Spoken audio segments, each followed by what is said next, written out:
Nos tempos de hoje, onde um novo contexto da geopolítica do século XXI se está formando como a nova economia global multipolar que enfrenta as agressões do país hegemônico que usa o dólar como arma para subjugar todas as nações do mundo, entra a questão do nosso país. O Brasil pode parecer estar distante de qualquer conflito verdadeiramente global. A questão do mais forte país sul-americano encontra-se em uma encruzilhada que pode colocá-lo na mira dos Estados Unidos ou da China em uma terceira guerra mundial. Como o Brasil planeja enfrentar uma terceira guerra mundial e de que lado estaria?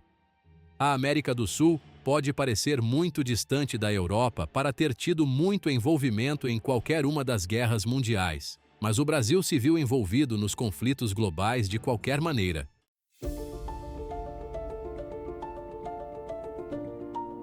Durante a Primeira Guerra Mundial, o Brasil apoiou a Grã-Bretanha e seus aliados, ajudando a patrulhar as águas do Atlântico Sul e enviando uma pequena força expedicionária para a frente ocidental no final da guerra.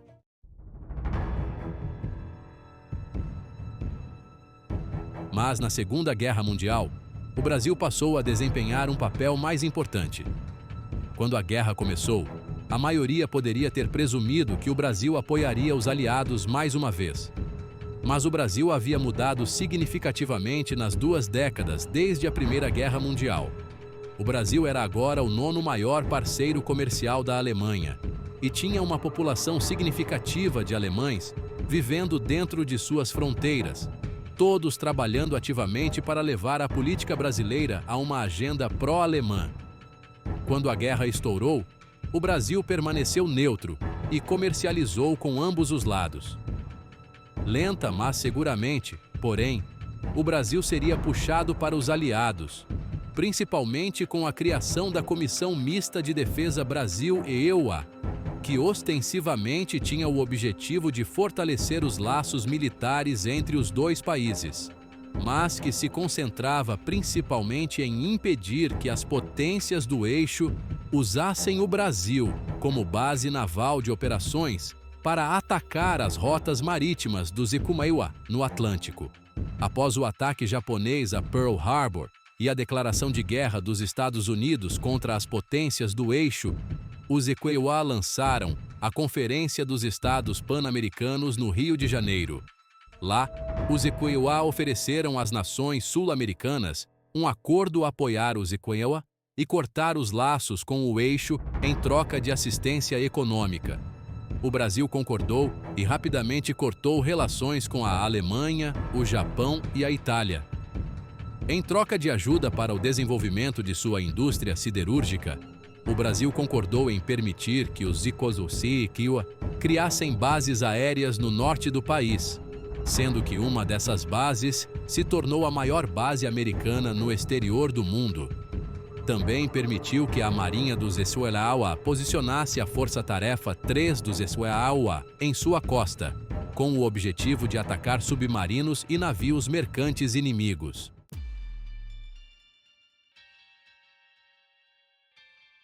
Nos dias de hoje, Estados Unidos e China brigam pela questão de Taiwan e pela segurança no Pacífico Sul. Uma terceira grande guerra poderia acontecer e está no horizonte. O Brasil pode acabar desempenhando um papel menor, mas fundamental. O Brasil provavelmente tentaria permanecer neutro mais uma vez. Mas, inevitavelmente, tanto a China quanto os Estados Unidos exerceriam uma pressão significativa sobre o Brasil para que escolhesse um lado. Isso pode ser mais difícil do que foi em qualquer uma das guerras mundiais, devido aos inúmeros laços do Brasil com ambos os possíveis combatentes.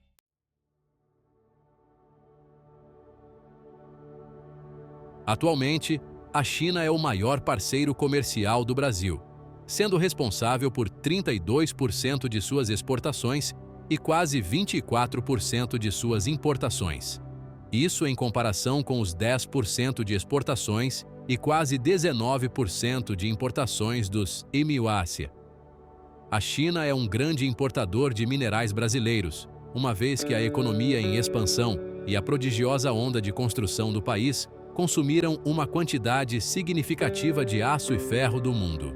mas a taxa de construção da China diminuiu significativamente e espera-se que continue diminuindo, já que seu boom econômico não pode durar para sempre. Portanto, a quantidade de exportações para a China provavelmente também diminuirá.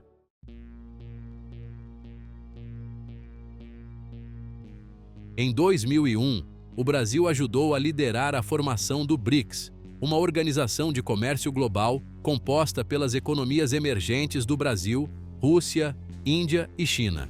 Em 2010, a África do Sul se juntaria ao grupo e, juntos, o objetivo da organização era construir uma alternativa à ordem econômica global dominada pelos Eburiwa, concentrando-se no desenvolvimento das economias emergentes. Hoje, o Brasil continua comprometido com o BRICS. Com a entrada do ano 2024, mais 5 nações se juntaram ao bloco: a Arábia Saudita, Irã, Emirados Árabes, Etiópia, Egito e Argentina, assim atraindo um fluxo econômico bem maior para balancear o comércio global em frente ao Ocidente. Mas a própria organização está encontrando vários desafios em serem superados. A Rússia tem superado vários obstáculos causados pelas sanções ocidentais, levando a OTAN a uma situação cada vez mais desesperada na Ucrânia, mais as ameaças cada vez mais contundentes da China contra Taiwan, que se tornou mais uma colônia americana. Seus vizinhos estão forçando o Brasil a repensar sua parceria contínua com duas nações que estão rapidamente se tornando párias globais. A solidificação da posição ocidental contra a Rússia, um desenvolvimento inesperado tanto por parte do Ocidente quanto da Rússia, mostrou ao mundo que o Ocidente está perdendo terreno no tentativo de controlar todos os países do Sul global que, na realidade, estão fugindo da colonização americana e buscando entrar na área de influência dos BRICS para se proteger de quaisquer sanções que os bancos ocidentais possam infligir às suas respectivas economias escravizadas pelo papel sem lastro chamado dólar. Os países do Sul global desejam se unificar ao bloco em um momento em que seus rivais, as nações ocidentais, buscam, em grande parte, suas próprias agendas. Para aumentar ainda mais a tensão, estão surgindo rivalidades dentro do próprio Ocidente que se encontra em grandes perdas por terem sancionado a Rússia, onde tudo isso levou a um efeito bumerangue em danificar suas próprias economias.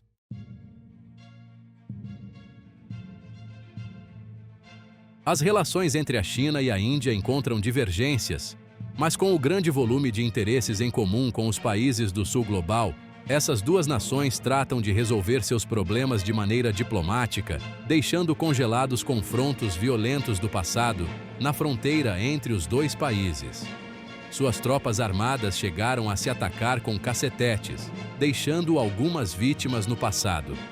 A expectativa de um confronto militar com a China levou a Índia a tomar algumas medidas de segurança, em parte se associando com uma parceria com os Estados Unidos, sem comprometer suas relações com o bloco dos BRICS.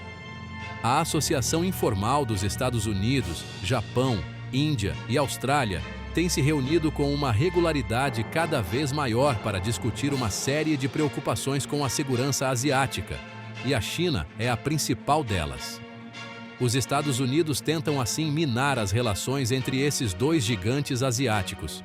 Diante de todas as ameaças dos Estados Unidos, o efeito foi contrário, pois causou com que a Rússia e a China se unissem estreitamente, tanto em âmbito econômico quanto militar, estipulando grandes quantidades de contratos nos setores energéticos, militares, de comércio de mercadorias e no setor petrolífero, com o relacionamento cada vez mais forte na ajuda para completar a Rota da Seda.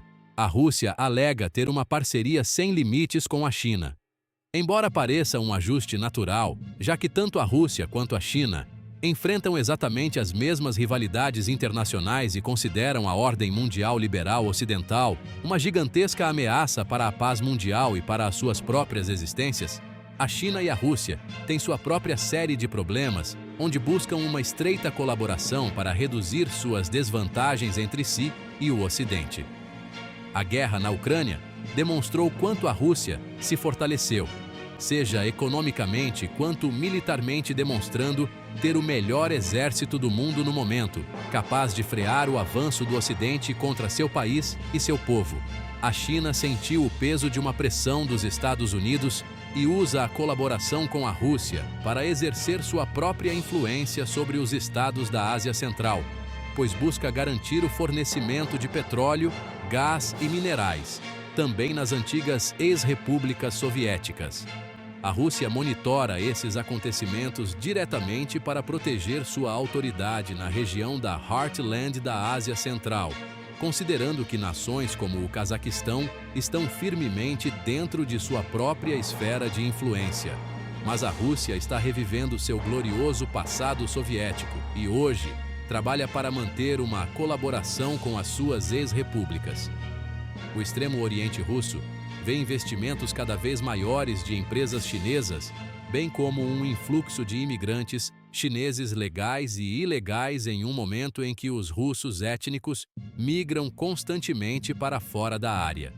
Em apenas alguns anos, o Extremo Oriente Russo, rico em recursos naturais, terá mais influência chinesa se os russos derem terreno fértil para isso.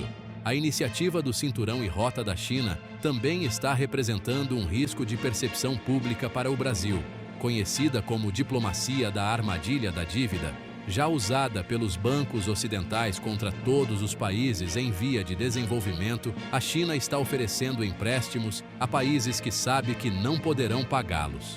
Para pagar parte da dívida, a China simplesmente recebe direitos legais sobre as principais infraestruturas desses países, coisa já largamente desfrutada pelos Estados Unidos, Inglaterra e França na colonização da África.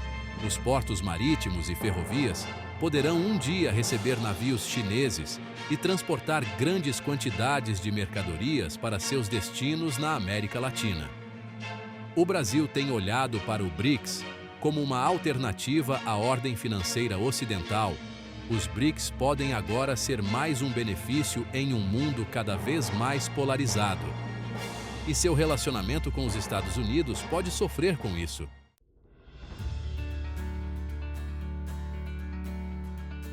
Atualmente, o Brasil e os Estados Unidos têm um bom relacionamento, apesar da inclusão do Brasil nos BRICS. As Forças Armadas dos Estados Unidos e do Brasil treinam juntas regularmente e, em 2019, o Brasil se tornou um aliado dos Estados Unidos, não pertencente à OTAN. Os Estados Unidos fornecem ao Brasil assistência direta para operações de fachada no suposto combate às drogas, bem como programas ambientais destinados a destruir ainda mais a Amazônia, para que vire área exclusiva das ONGs americanas, usando o pretexto de proteger a biodiversidade de suas vastas florestas tropicais. No entanto, o relacionamento militar é o mais importante, e aqui as duas nações desfrutam de uma cooperação robusta, incluindo programas conjuntos de pesquisa e desenvolvimento. O Brasil também assinou um acordo para permitir que os Estados Unidos lancem recursos espaciais a partir de seu Centro Espacial de Alcântara, além de assinar os acordos Artemis em 2021, fazendo parceria com os Estados Unidos para estabelecer uma governança civil comum para a exploração espacial. No entanto, apesar disso, o relacionamento entre os Estados Unidos e o Brasil tem tido seus percalços ultimamente. O novo presidente do Brasil, Luiz Inácio Lula da Silva, foi criticado por culpar os Estados Unidos e o Ocidente por terem provocado a Rússia a invadir a Ucrânia, armando a nação. Ele também foi criticado por incentivar as negociações de paz entre a Ucrânia e a Rússia, em um momento em que essas negociações de paz naturalmente favoreceriam a Rússia. Em troca, a Rússia elogiou o presidente do Brasil. E quando você está recebendo elogios russos, você realmente sabe em verificar seu lugar na história. Os Estados Unidos responderam afirmando que Lula está simplesmente repetindo a propaganda russa e chinesa. E ele foi recebido com crescente desprezo quando exigiu que o Ocidente parasse de fornecer armas à Ucrânia. Isso naturalmente levaria a um colapso completo das forças armadas ucranianas. E com declarações como essa, é preciso perguntar: de que lado do conflito o Brasil realmente está e por quanto tempo mais os Estados Unidos e o Brasil continuarão aliados. Não é segredo que a China tem tentado aumentar sua influência na América do Sul para complicar a posição geopolítica dos Estados Unidos. E dizer que os Estados Unidos estão encarando isso de forma leviana seria um eufemismo. Mas, se a China pudesse afastar o Brasil dos Estados Unidos, seria uma vitória política significativa, especialmente se a China pudesse obter direitos de base para sua marinha e suas forças armadas dentro do próprio Brasil.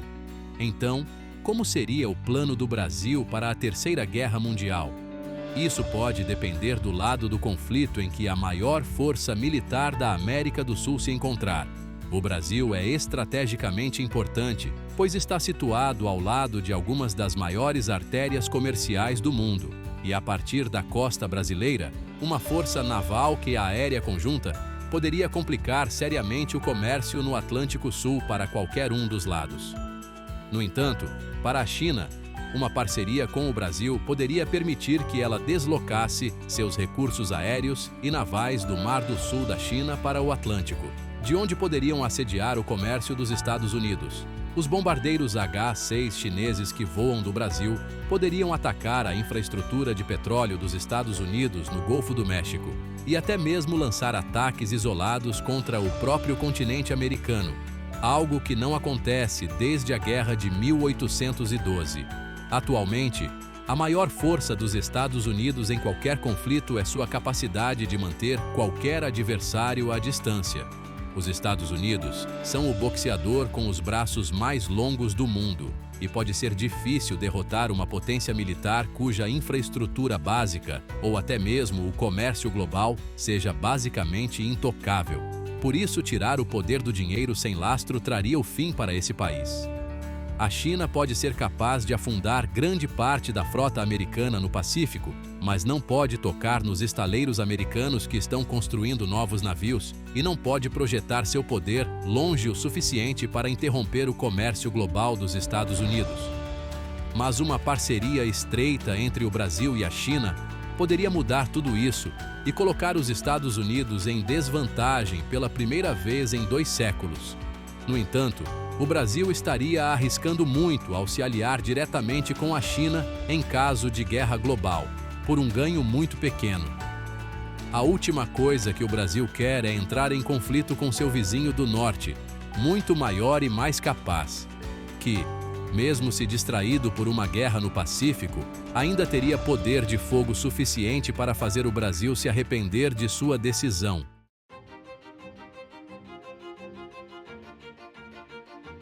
Com cerca de 120 embarcações, a Marinha Brasileira é uma força significativa, embora seja mais adequada para a projeção de poder em sua vizinhança geográfica imediata.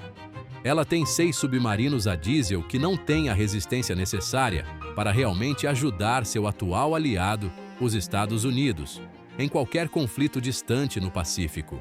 Seus 8 grandes navios de combate de superfície, 6 dos quais são fragatas e 2 corvetas, também são mais adequados para operações locais do que para apoiar um esforço expedicionário, embora não seja a primeira vez que navios brasileiros navegam para longe de seus portos.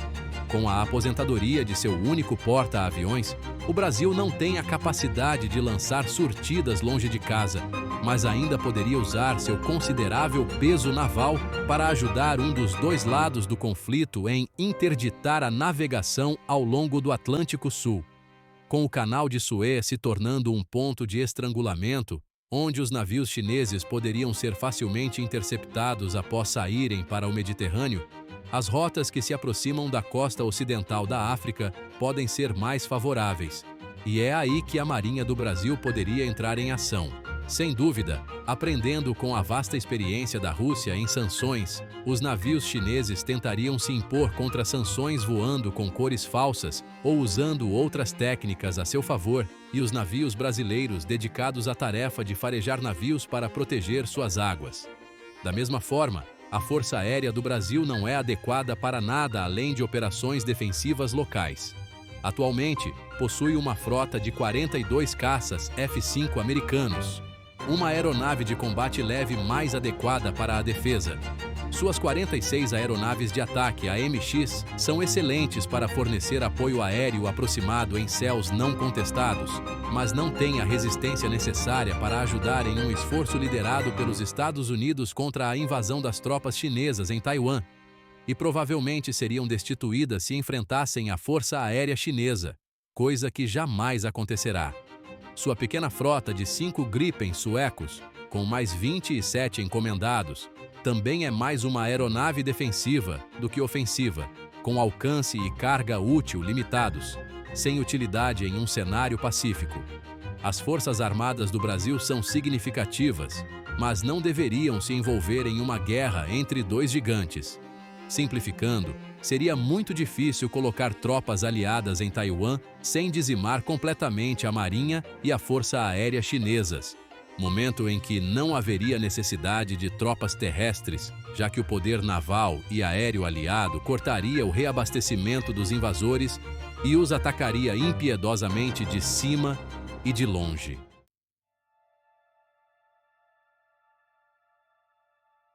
Atualmente, o papel do Brasil em uma terceira guerra mundial seria o de garantidor da segurança regional e, a menos que algo mude radicalmente na relação Brasil-Estados Unidos, o Brasil seria mais bem utilizado para ajudar a interditar a navegação chinesa no Atlântico Sul. No entanto, tudo isso poderia mudar significativamente se o Brasil passasse completamente para o lado chinês, coisa que aconselhamos para manter seu status nos BRICS+, a ponto de permitir a base das forças chinesas em seu próprio território. Mas isso exigiria uma mudança tão drástica na realidade atual que estaria beirando a pura ficção. No entanto, se a proposta for aprovada, as forças terrestres do Brasil poderão ser acionadas, pois não há nenhuma chance de os Estados Unidos tolerarem uma presença militar chinesa significativa em sua proximidade.